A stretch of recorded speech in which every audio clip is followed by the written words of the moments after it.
Today on Everyday Injustice, instead of having our normal episode, we're featuring an episode of Women Beyond Walls, a podcast we think you'll enjoy.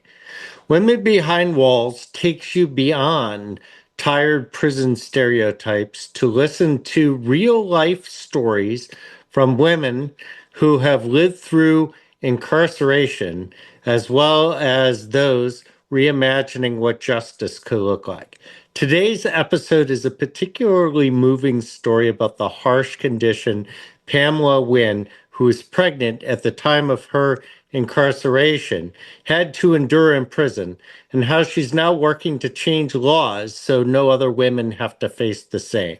If you like what you hear, find Women Behind Walls wherever you listen to your podcasts, or follow the link in the show's notes. Enjoy. There was no way I was going to allow anybody to put me to sleep. I was scared that I wouldn't wake back up. All my mind kept saying to me was, you will not go to sleep. And that's what I was scared of. If I went to sleep, I wouldn't wake up, and they would tell my story. And they would not tell exactly what I had gone through. So I had to stay awake, and I had to be here to tell my own story. This is the Women Beyond Walls podcast, and I'm lawyer and activist Sabrina Matani. Around the world, nearly 1 million women are behind bars, and that number is rising. Often, this is not for serious crimes, but because they are poor, because they've survived violence, or because the system failed them long before a conviction. Stand up. We've got to stand up. In this second season of the podcast, I speak with women who have lived through incarceration, as well as those reimagining what justice could look like. My guest today is Pamela Winn, an activist from Atlanta, Georgia, who was imprisoned while she was pregnant. 6.5 years later, she was released and then founded Restore Her USA, an organization that supports women who've been directly impacted by the criminal legal system. They focus on ending the mass incarceration of women of color and pregnant people. Today, you'll hear the story Pamela was so determined to tell. It reveals the awful conditions pregnant women can face in prison, as well as the lasting trauma it inflicts on their families. It's devastating, but it's also a story of strength, of resilience, and that highlights why we must make sure what happened to Pamela doesn't keep happening to other women, either in the US or anywhere else around the world. A quick note before we begin. This episode includes mentions of miscarriage. Please take care while listening. Pamela, can you start by telling us a little bit about your childhood? Absolutely. So I am a Black woman. I am from the South in the United States, a state called Georgia. It's where basically slavery originated.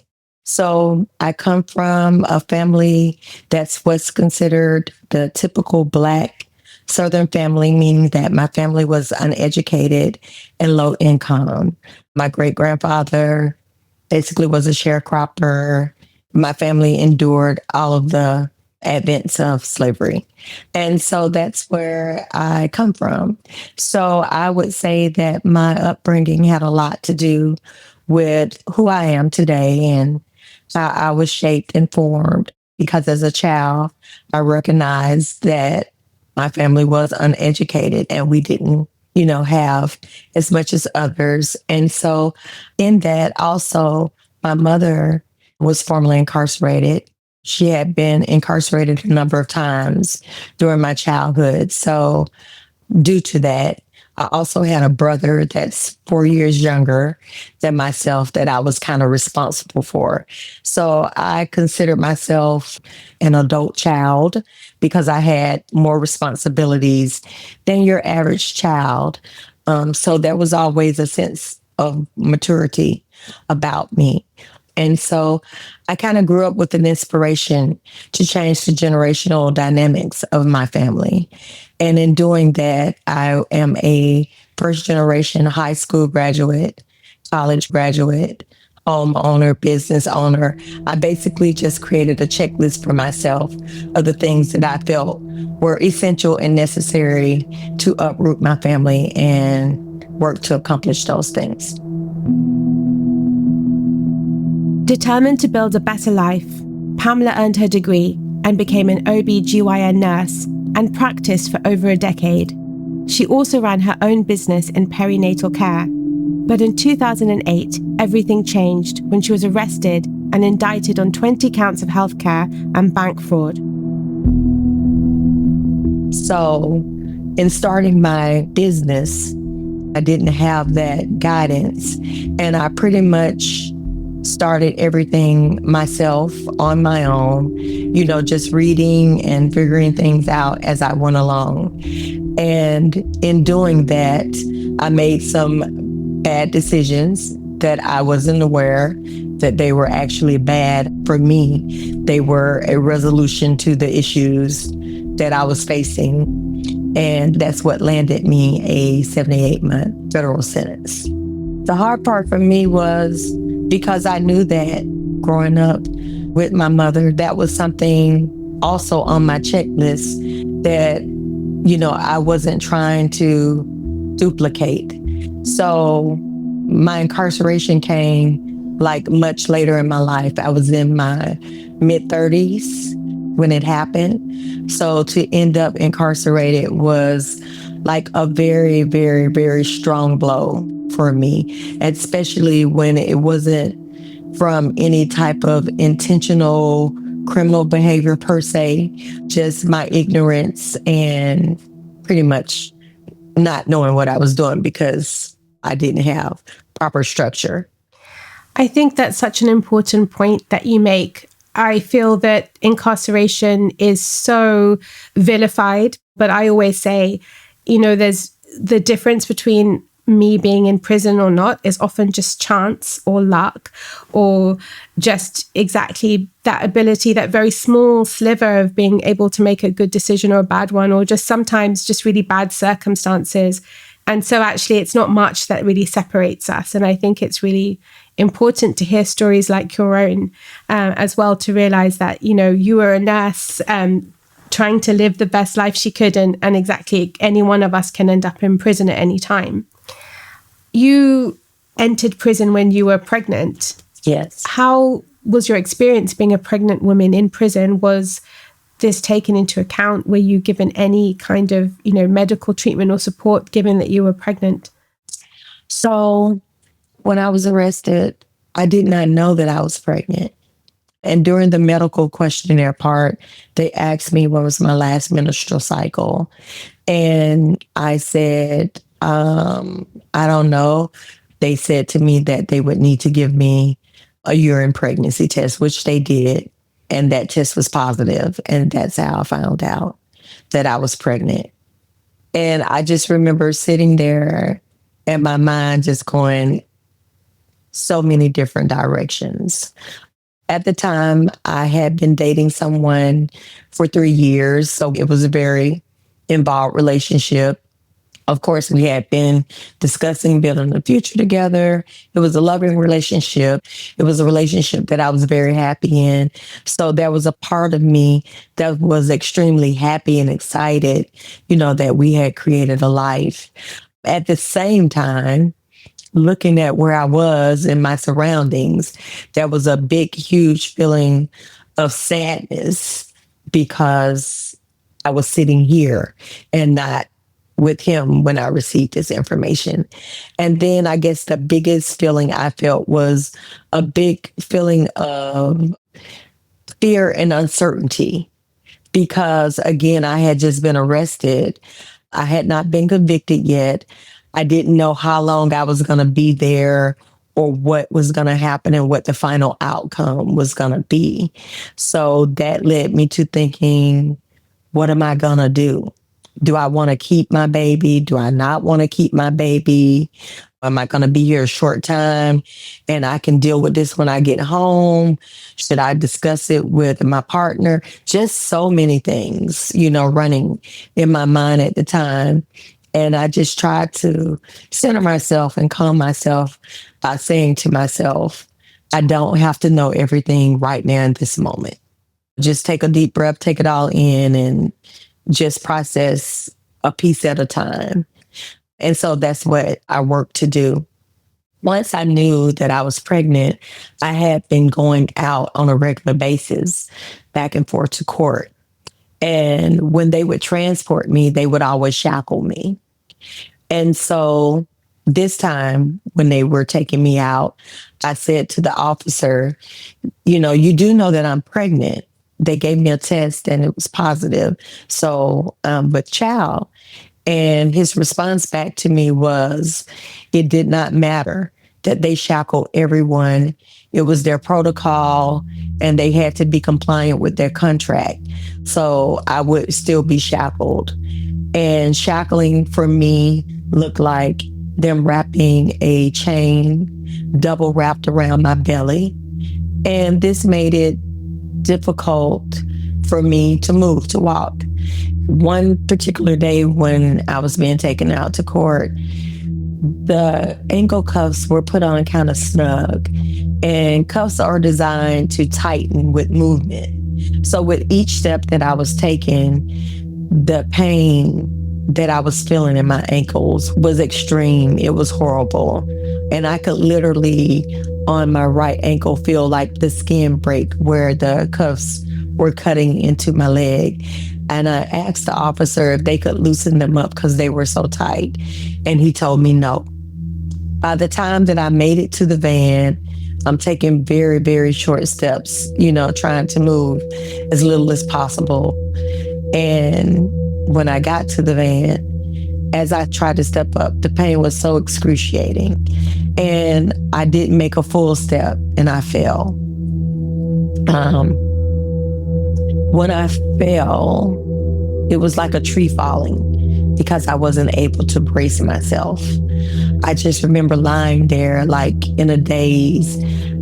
It was like my ears were ringing, just pain, just a lot of pain. And I felt someone touch me, but they weren't touching me to see if I was okay. It was two officers on each side of me, picking me up off the ground and putting me back on the van. They didn't check me to see if I was having any problems. They didn't take me back into medical the entire day. Nobody ever even asked me if I was okay. So that's an example of how I was treated being pregnant.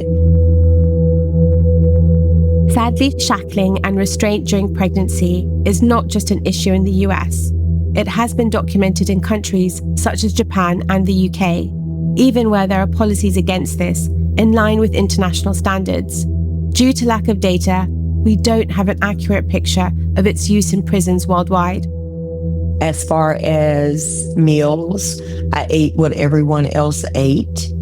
No fresh fruit, not even any milk or anything like that. The beverage that came with the meals came in purple, orange, and red, had a very sugary aftertaste. So I never drank it because I knew whatever it wasn't conducive for my pregnancy and my baby. And then as far as being seen by anyone, that didn't happen either. Shortly after my fall, I began spotting, and I submitted a request to be seen by medical to see what was going on with me. I got no response. Then the spotting turned to streaks of blood in my underwear. Still was getting no response. And then it turned into active bleeding. And at this point, it had been more than 2 weeks, and I still hadn't gotten any response. At that point, I really didn't know what to do. I was just trying to really maintain myself. One of the things that I was trying to do was they had me on the second floor. I was actively putting in requests to be moved to a bottom floor because I was climbing steps daily, back and forth. And I knew that that wasn't good, especially with me having active bleeding. Another thing was the water fountain was spouting out brown water that I knew was not good to drink. So there were a lot of days that I didn't drink anything at all because I didn't want to drink the beverages that came with the food, and there was no water. And so I had submitted requests about the water not being drinkable. That one did get answered. I was told that the officers would bring fresh water and ice into the pod every day, but that was at the discretion of the officer. So a lot of times we didn't get that because they would say the ice machine is down or the next shift is going to bring that in, and we would just never get it. Finally, 2 weeks after Pamela first submitted a medical request to be seen by someone, she received a response. The response said to me that this is normal with pregnancy. And that kind of outraged me because, again, my profession was a registered nurse and I specialized in women's health. So for them to say that to me, I felt like was a slap in the face. However, they didn't know my background. So I responded back to them and explained to them, my credentials, and that there was nothing through my education or professional experience that said anything about bleeding being normal with a pregnancy. This time I got an immediate response. I was brought to medical by the medical director and the consulting physician, and they told me they were both Black women. And in that conversation, basically what they said to me was there was nothing that they could do for me. And the facility was built for men. They did not expect to have women, and definitely not a pregnant woman. She said, Pamela, nothing means we can't even offer you a prenatal vitamin. And so to hear that was kind of heartbreaking, disturbing to me. And the medical director said to me, the best thing that you can do is have your attorney get you out of here. Pamela tried talking to her lawyer, but nothing came of it. So she went back to the medical director, who submitted a request to the officers to take her to the emergency room at the hospital. Even though she was bleeding, it took 4 weeks for them to respond. So now it had been over 2 weeks before I got a response from medical, and now 4 weeks to get approval to go out to the ER. And when they took me out to the ER appointment, of course, I was shackled again, and I sat in the waiting room in shackles with everyone in the lobby area looking at me like I might have been a mass murderer or someone, which I understood because when you see a person shackled up in all these chains, your mind automatically makes you feel like they must have done something horrific to have to be chained down that way. But when we finally made it to the back, I was turned away by the ER physician because, as he stated, this happened weeks ago. This is not an emergency. And he said to the officers, Pamela needs to see an obstetrician. Better yet, because she's having bleeding and she's incarcerated, her pregnancy is considered high risk. So she really needs to see a perinatologist. He offered some options to the officers who denied them, stating that they were only approved to bring me to the emergency room. So they would have to take me back to the facility and medical would have to decide what happened next. And so that's what we did. When I returned, we submitted a second request for me to see an obstetrician. The request was approved 4 weeks later again. And when I got to the office of the doctor, the first thing she stated was that she would need a stat ultrasound to know the status of my baby.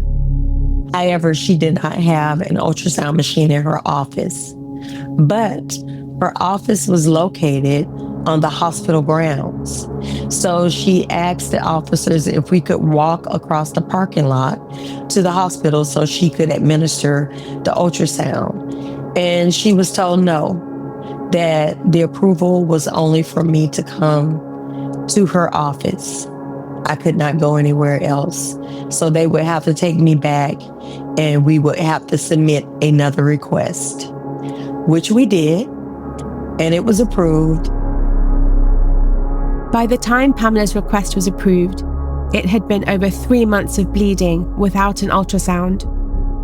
When she finally had the scan, the doctor wasn't available to give her the results, so she had to put in yet another request to see the doctor. But this time, she didn't make it that far. One night, the cramping started. On this day, I had not drank anything. So I contributed the cramping to me being dehydrated. And I went to the sink and began to drink from the sink. The cramping seemed to get worse, not better. So I decided that I would just lay down, go to sleep, and hopefully in the morning we would have water and ice for me to drink. I did lay down and I fell asleep. However, I was awakened by pain. The cramping had now turned into contractions. I could literally feel my baby balling up inside of my stomach. And I was afraid, very afraid for my baby. So I got up, I began drinking as much water as I could out of the sink. And mind you, this sink is connected to the toilet. So this is not water that I wanted to drink, but for my baby's safety, I was drinking all that I could. As I was drinking water, I felt like a warm gush between my legs. But the cell was dark, there wasn't light, and there was a window, but the window was very high up. And when the light shot through, it just kind of shot over your head. So down below where I was, it was dark and I couldn't see what the gush was that I felt.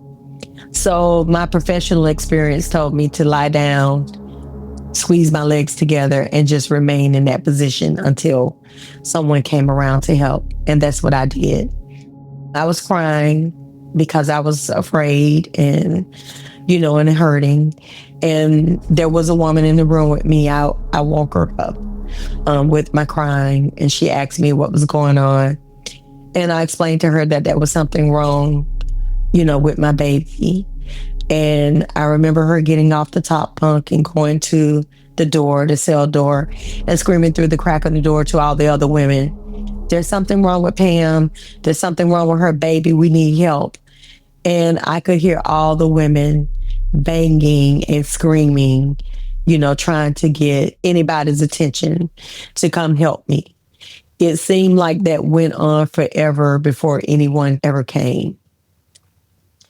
It was past 2 a.m. before anybody ever showed up.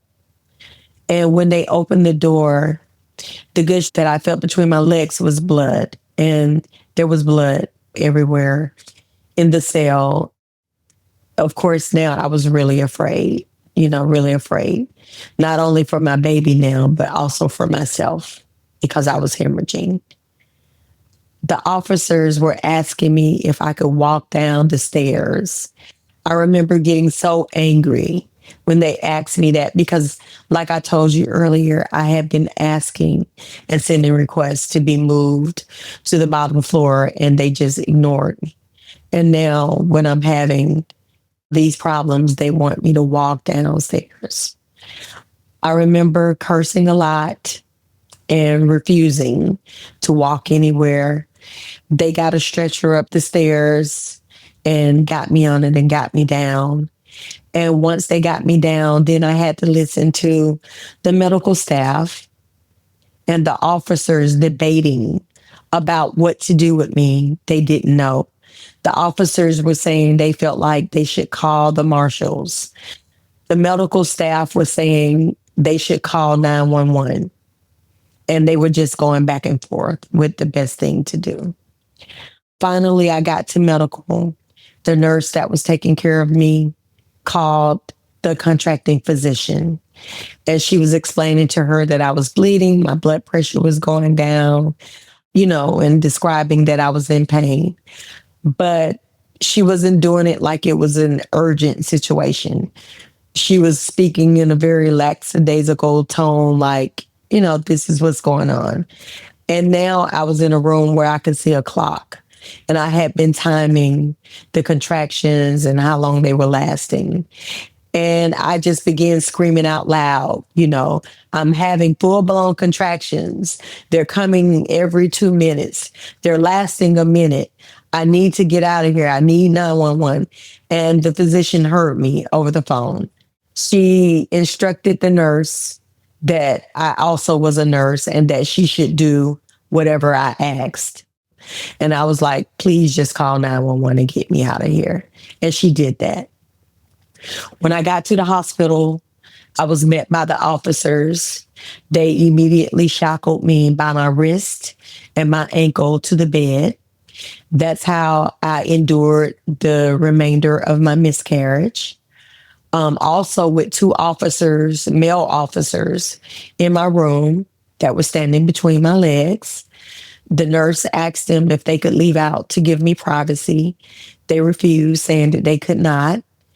And when they refused, she asked them, could they at least stand at the head of my bed so I could have some type of privacy and dignity. They refused to do that. They stayed between my legs the entire time. It was very dehumanizing for me. It was not a good feeling to have strange men all in my business, Once they were able to get the bleeding stable, they gave me an ultrasound to see what was going on with my baby.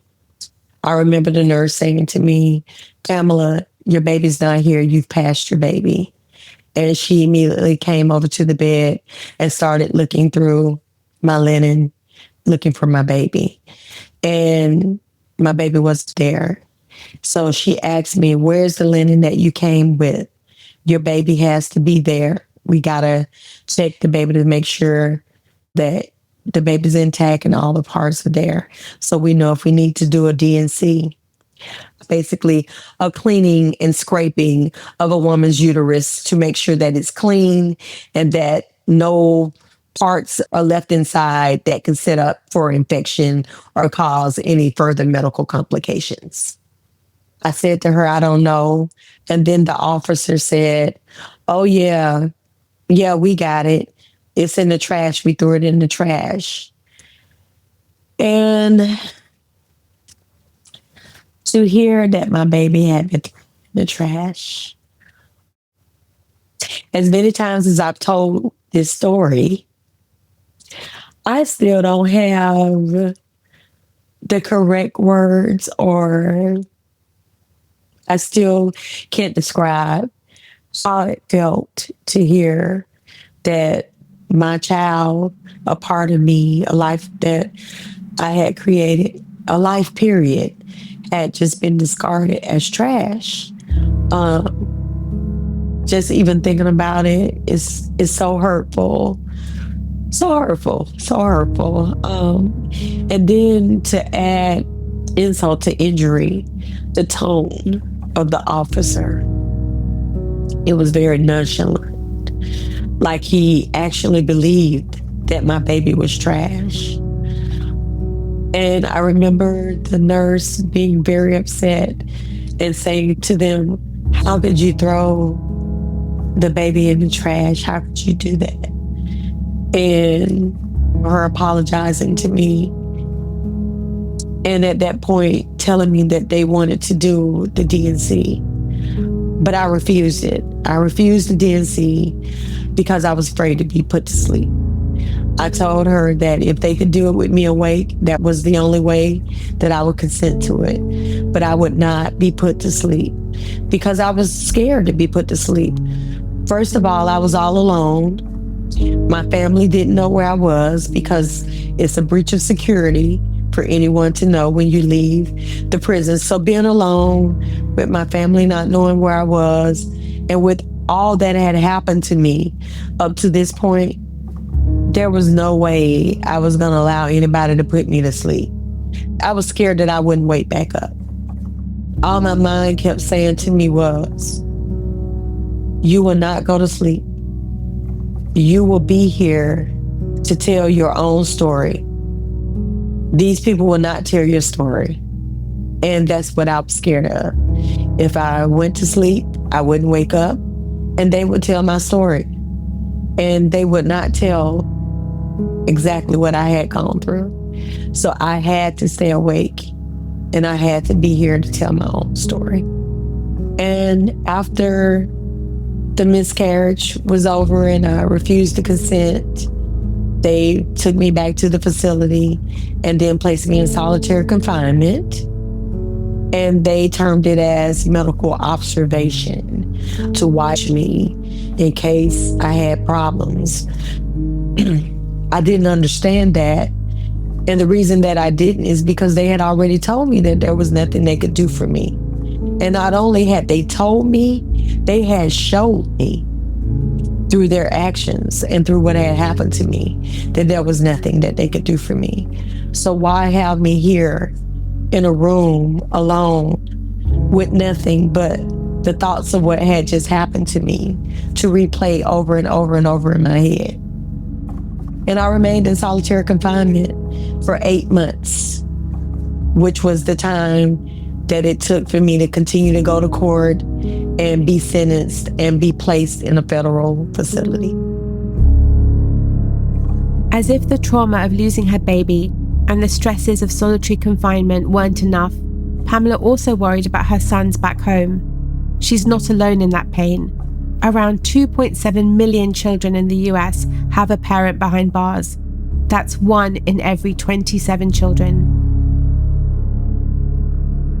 Whilst you were incarcerated, you had 2 children outside of prison as well. Yes. And what was the impact on them of your incarceration? I appreciate you asking me that because, again, I tell my story all the time. And this may be the second time that I've ever been asked about my kids that were at home. On the day that I was arrested, I wasn't able to wake them up or speak to them before I was taken away. I questioned the entire day what happened with my sons. Were they removed from the home? What did they do with my kids? But everyone that I asked said that they didn't know. I kept being told that I was going to be moved somewhere else and I could use the phone when I get there. But I was never able to use the phone. It wasn't until the second day that I actually spoke with someone and just not sitting in a holding cell the entire time. And when I spoke with her, I was just very belligerent and refused to answer anything, talk about anything until I knew that my sons were okay. My sons were 14 and 16 at the time. And I explained to her that I hadn't talked to my sons in 2 days and I needed to know that my sons were okay. She allowed me to use the phone at her desk to call home. And I learned that my sons were still home. They had not been taken anywhere. I was relieved to hear that. But then I was always under the stress that someone from Children and Family Services would knock on the door and take my sons. I didn't have any support, so there was no one to send them to or that was going to be there watching them. They were literally taking care of themselves. And so every day I made sure that I was calling home to check on them, make sure everything was going okay, answering any questions they may have had, helping them to navigate through when bills would come, how that would be paid and what they needed to do. So when I was taken out to the hospital again and not being able to talk to them, that was also in my mind as I was going through my miscarriage and everything that I was going through. How soon would I be able to get back to a phone to talk to my sons and check on them and make sure that they were okay? And they put me in solitary where I didn't have any access to the phone and wasn't able to talk to my sons was just literally had me at the brink of my sanity. Um, those 8 months, I fought like hell to keep my mental together. Um, between the loss and between not knowing what was going on with my sons at home, not being able to call them on a regular basis, it was so hard, so hard. I was able to write when they would give me paper and a pen to write. So I was able to write them and send a letter to let them know why they weren't hearing from me, because that was the other thing that had bothered me so badly, because I was trying to think what they were thinking about not hearing from me over so many days. So it was a lot. It was a lot. And when I finally made it to the federal facility, for me as a single parent, I had to figure out how to be present with my boys, because every morning we started the day with a kiss. And every communication, we ended it with 143-637, which was our terms for I love you and always and forever. And so now, how would I be present with them? And then 14 and 16 are very impressionable ages for kids. And so for me, I decided the best way for me to be present with them is that I would write them every day. And I did every single day. Even on Sunday, when I knew the mail wasn't going out, I still wrote. That was important for me, for them to see that I'm writing you every day, that I'm away from you, but I'm still with you. I have not forgotten about you. I have not allowed the circumstances that I am under right now to make me be any further from you or to forget about you. You know, I'm still very much here. And in federal prison here in the States, you get 300 minutes per month on the phone. So I would ration my minutes out, 10 minutes a day, to make sure that I could call them every day and speak to them daily. And then eventually, while I was there, we ended up getting email, which was a big help, because there was no time restraint on the email. As long as you were able to pay for it, you could send as many emails as you want. So I lived on the emailing them all the time. Oh, and during the time that I was gone, my house, after about the third year I was gone, my house ended up being robbed, broken into. And the people that broke into my home killed my dogs. Fortunately, my sons were not there. When I called home, my sons told me that someone had like literally backed up a truck to our house and looked like they just moved us out. I didn't care about any of that. I was just thankful that my sons weren't there, because all my mind kept saying is, if they had been there and they killed my dogs, would they have harmed my sons? And so at this point, I did not feel comfortable with my sons being home alone, because again, I was already in fear of someone from Children and Family Services coming to my home and finding out that they were there alone. And now I was in fear of someone harming my kids. My younger son, he tried to hurt himself because, I wasn't there, I was gone. And of course, that really broke my heart. Thankfully that he's okay. My older son was able to contact his coach, who came over and talked to him and helped him with that. And from that point, the coach asked if my son could stay with him. And then my older son, which is actually my nephew, but I raised him from a month old. My brother has other kids. He was able to go stay with one of his siblings. And so for the remainder of my incarceration, that's where they were. And I'm very blessed that my sons were very good boys. They listened to me. When I came home, they had both graduated from high school. They had both received scholarships to college, and they were in college. They did well in spite of my absence. So I'm very proud of that, and I was very happy about that. And I know most women are not fortunate to have that good outcome. Even though Pamela's sons went on to college and built good lives, the trauma of her incarceration lingers.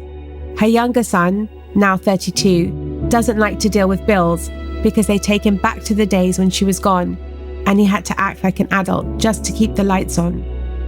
Her older son, now 35, became deeply introverted after years of avoiding people so he wouldn't have to explain why his mother wasn't around. Those are things that I still have to deal with because I still carry the burden of the guilt of those things. I think that's a really important point, Pamela, because sometimes people outwardly see that children go on to be successful and they think there aren't these long-lasting impacts. But absolutely, I think there's so many impacts that happen on children. And if I may just share, my father was imprisoned when I was 17, and I still now, even though I'm in my 40s, really still, I think when I trace back my anxiety or depression that I battle with, I know it comes from a lot of that time and that uncertainty. And I think the stigma you mentioned, I remember not telling any of my friends at school because I just thought, how are they going to understand this? That I'm so ashamed. And so I wouldn't go to parties or I wouldn't go out with my friends. I'd just come home, but they didn't understand why I was isolating myself. So I'm really grateful to you for sharing that. But I think your sons have such an inspiring and courageous mother, and I know they must be extremely proud of you and all the work that you've been doing. And I'd love to go on to hear more about Restore Her, which you founded when you came out of prison, and just to hear more about what led you to create that and some of the really fantastic work you've been doing with Restore Her. Sure. So coming home, my initial feelings when I came home was to forget everything that had happened to me, chalk it up as a nightmare and move on with my life. But I couldn't. It would always come up in my head. I would always think about the women that I had left behind, some of them that I had formed bonds with. And I just didn't want it to happen to women anymore. But I didn't know what to do, of course. So when I went to see the attorneys, I was told there was nothing I could do because the statute of limitations had expired, that I should have started working on it during my incarceration. But what I started doing was started joining organizations, being a part of organizations, and learning how to organize and how to advocate. And during that process, I got the opportunity to speak at a conference for the Drug Policy Alliance. And I was on a panel called Who Benefited on the War on Drugs. And on that panel were attorneys and researchers and other advocates. And I was due to speak last. I was the only directly impacted person on the panel. And listening to the other panelists speak, initially I was sitting there feeling like, why am I here? I'm not an attorney, not a researcher. I don't have it. Why do they have me here? But by the time that they got to me and I had heard all of the information, some of that information was the billions of dollars that private prisons make annually. And the place that I experienced my miscarriage was at a private prison. So hearing that these people made all this crazy money and they couldn't even take care of me had me furious. And by the time that it was time for me to speak, I just remember feeling very hot inside and very upset. And I just blurted and started talking.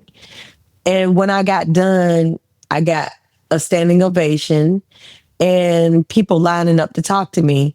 But I did not remember what, and to this day, if you offered me $1 million, I cannot tell you what I said. And one of the people waiting to speak to me was a guy named John Perry. He was with the organization called change.org. And he said to me, we need to get your story out. And I was like, my story? What story? He was like, that you just spoke about your baby. And I said, oh no, I wasn't supposed to talk about that. I haven't even talked about that with my family. And I just had said it to a room full of strangers. And he says, no, it was great. It was good. And I said, no, I don't want to talk about that. And so he asked me, do you know about the Dignity for Incarcerated Women's Act? I said, no, I don't know what that is. He said, well, you're the face. You're the face of dignity. The Dignity for Incarcerated Women Act was created to make sure women in prison are treated more humanely. Pamela teamed up with Cut 50, a criminal justice reform group, and started sharing her story to get people behind the cause. In 2018, she drafted her own version of the legislation, calling for a ban on shackling and solitary confinement for incarcerated pregnant women. Because of these efforts, the law was passed in 26 states. To continue this work, Pamela founded Restore Her, an organization dedicated to ending the incarceration of women of color and improving the conditions for those still behind bars. In addition to pushing for dignity legislation, she created a new bill called the Women's Care Act. It prevents pregnant women from giving birth in prison by letting them wait to serve their sentence until up to 12 months after the baby is born. Thanks to Pamela's advocacy, a version of the law passed in Colorado and has been proposed in 6 other states. Although retelling my story and having to relive those moments is very hurtful and traumatic to me, is very necessary. And so I have dedicated my life, my knowledge, my skills, all that I have within me to making sure that we create this movement and that I can be a part of protecting every woman and their child, that is just as impacted and that is being a part of these systems. Pamela, I want to thank you from the bottom of my heart for just the incredible work you do, how much courage you show every day, and just the number of people you inspire, including myself every day, just to think that despite the horrors of the system, there is hope. So I just want to thank you so much. Stand up. We've got to stand up. Thank you for listening to this episode of Women Beyond Walls. To find out more about Pamela Winn, Restore Her, the research mentioned in this episode, or about motherhood, pregnancy, and incarceration, visit our website at womenbeyondwalls.org. In our next episode of the Women Beyond Walls podcast, we will continue to unpack the impact a woman's incarceration can have on her family, particularly on children. This episode is edited by Human Group Media, a podcast company for social change and impact. To learn more about their work, please visit humangroupmedia.com. On this episode, we are thankful for the assistance of Laura Cook as executive producer, and to Lady Unchained and Miri for the use of their song, which accompanies all podcast episodes in the series. If you love the song as much as we do, visit unchained.org.uk. Unchained runs an artistic mentoring platform for people with lived experience of the criminal legal system. If you enjoyed this episode of Women Beyond Walls, we encourage you to pass it on and share with friends. And if you have time, we would really appreciate your reviews on your podcast platform.